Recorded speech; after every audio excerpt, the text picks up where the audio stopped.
Hutan kehilangan, hutan pencerahan. Malam itu hujan turun sangat deras, menghujam bumi tanpa henti. Kilatan petir dan gemuruh guntur selalu beriringan, menambah kekacauan situasi para ksatria abdi negara, pasukan khusus yang dipimpin Letnan Arya yang tengah berjuang untuk keluar dari penyergapan tentara musuh. Letnan Arya berlari bersama pasukannya, mencari tempat berlindung di tengah hujan peluru. Namun, situasi menjadi kacau ternyata musuh telah mengepung dari segala arah.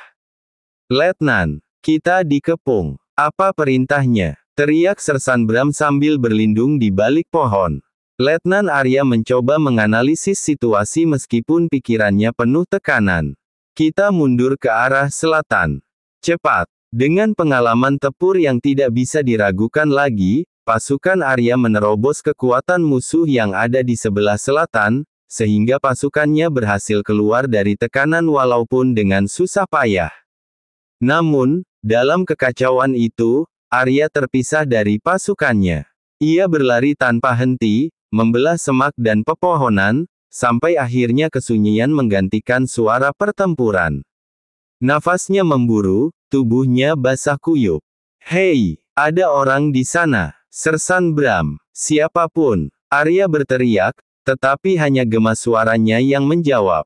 Ketika pagi tiba, Arya sadar ia tersesat di tengah hutan yang seolah tak berujung. Hari demi hari berlalu. Arya senantiasa berbicara sendiri untuk menjaga kewarasannya. "Tenang, Arya. Kau tentara terlatih. Kau bisa keluar dari sini," gumamnya sambil menandai pohon dengan pisau. Namun, ketika ia kembali ke tempat yang sama setelah berjam-jam berjalan, emosinya meledak. "Ini tidak mungkin. Aku sudah menandai pohon ini. Hutan apa ini sebenarnya?" Rasa lapar mulai menyerangnya. Ia mencoba memancing ikan di sungai kecil, tetapi gagal. Ia mengunyah daun-daun yang pahit hanya untuk mengisi perut. Di malam hari, ia berbicara kepada bintang-bintang. "Tolong, siapapun, aku hanya ingin pulang. Aku tidak mau mati di sini," bisiknya sambil menahan air mata. Pada hari ketujuh, Arya menemukan sebuah gua kecil. Di dalamnya, ia melihat ukiran-ukiran aneh di dinding. Gambar manusia duduk bersila dan pola-pola geometris bercahaya samar dalam gelap. Arya merasa ada sesuatu yang berbeda di tempat itu. Dengan ragu, ia duduk di depan altar batu di tengah gua. Ia berdoa dengan suara gemetar. "Jika ada yang mendengar, aku hanya ingin bertahan hidup.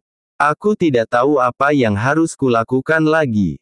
Tiba-tiba, suara lembut terdengar di pikirannya. "Kau telah dipilih untuk memahami. Siapkah kau melepaskan ketakutanmu?" Arya terperanjat, menoleh ke sekeliling gua.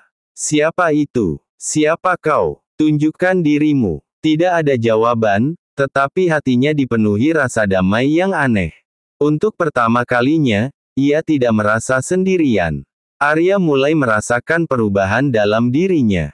Ia dapat merasakan hembusan angin seperti pesan, mendengar suara binatang yang sebelumnya hanya dianggap kebisingan. Suatu hari, ia menemukan jalur bercahaya samar di tanah. "Jalur ini, apa ini?" gumamnya. Jalur itu membawanya ke pohon dengan buah yang bisa dimakan. Untuk pertama kalinya dalam berminggu-minggu, ia merasa kenyang. Dalam mimpi, ia bertemu dengan seorang pria tua berjubah putih. "Mengapa aku di sini?" Arya bertanya dengan nada penuh kebingungan. "Kehidupan seringkali membawamu ke tempat yang tidak kau harapkan untuk mengajarkan hal yang belum kau pahami," jawab pria itu. "Apa yang harus kupahami?" timpalnya. Lelaki tua tersebut menjawab, "Bahwa kau adalah bagian dari sesuatu yang lebih besar. Hutan ini hidup. Dengarkanlah." Suatu malam, Arya bertemu dengan makhluk hitam besar dengan mata merah menyala. Makhluk tersebut berjalan pelan mendekatinya. Ia menghunus pisaunya, tetapi suara pria tua itu kembali terdengar. "Jangan lawan. Terima." Dengan gemetar, Arya menurunkan pisau dan menatap makhluk itu dengan tenang. Perlahan, makhluk itu menghilang, meninggalkan hening yang mendalam. 6 bulan berlalu. Pasukannya yang terus mencari keberadaannya akhirnya menemukannya di tepi hutan. Ketika Sersan Bram melihatnya, ia berteriak penuh emosi. "Letnan Arya, Tuhan, kami pikir kau sudah mati." Arya tersenyum lemah. "Aku juga sempat berpikir begitu." Mereka membawanya kembali ke markas. Di sana, Arya dikelilingi rekan-rekannya yang penuh rasa ingin tahu. "Bagaimana kau bertahan?" tanya Bram dengan nada tak percaya. Arya hanya menjawab singkat, "Hutan mengajarkanku banyak hal." Arya kembali ke peradaban, tetapi ia tahu dirinya telah berubah. Matanya bisa melihat lebih dalam, pikirannya lebih tenang, dan hatinya dipenuhi rasa syukur. Ketika ditanya apa yang terjadi selama 6 bulan itu, ia berkata kepada Sersan Bram, "Kadang, kita harus tersesat untuk benar-benar menemukan jalan. Hutan itu bukan hanya tempat aku bertahan hidup. Itu tempat aku menemukan diriku." Bram menatapnya dengan bingung. "Aku tidak paham, Letnan Arya." Arya menepuk bahu Bram sambil tersenyum. "Tidak apa-apa, kau akan paham jika waktunya tiba." Meski kembali ke dunia manusia, jiwa Arya tetap berada di hutan, tempat di mana ia pertama kali menyadari bahwa untuk benar-benar hidup, seseorang harus kehilangan segala yang ia pikir penting.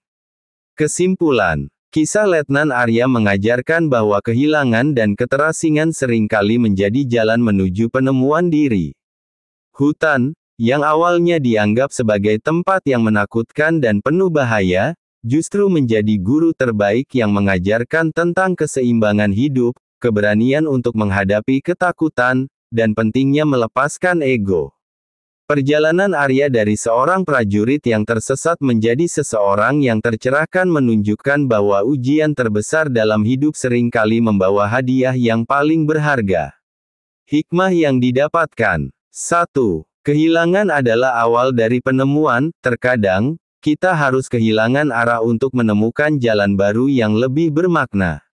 2. Kesabaran dan ketekunan dalam keterpurukan. Dalam situasi sulit, kekuatan sejati terletak pada kemampuan untuk tetap bertahan dan belajar dari keadaan. 3. Keseimbangan antara manusia dan alam. Alam adalah guru yang luar biasa, yang mengajarkan kita tentang harmoni dan penghormatan terhadap kehidupan. 4. Pentingnya melepaskan rasa takut, menghadapi ketakutan dengan keberanian dan ketenangan dapat membuka pintu menuju kebijaksanaan dan kedamaian. 5. Pencerahan datang ketika kita siap, perubahan dan pencerahan tidak dapat dipaksakan, mereka datang pada saat yang tepat, ketika kita membuka diri untuk menerimanya.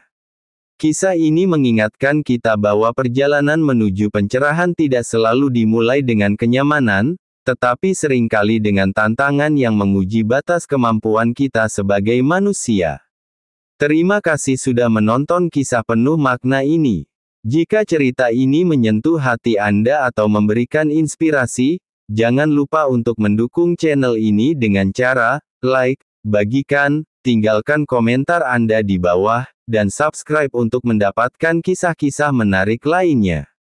Dukungan Anda sangat berarti bagi kami untuk terus menghadirkan cerita yang penuh emosi dan pelajaran hidup. Sampai jumpa di video berikutnya.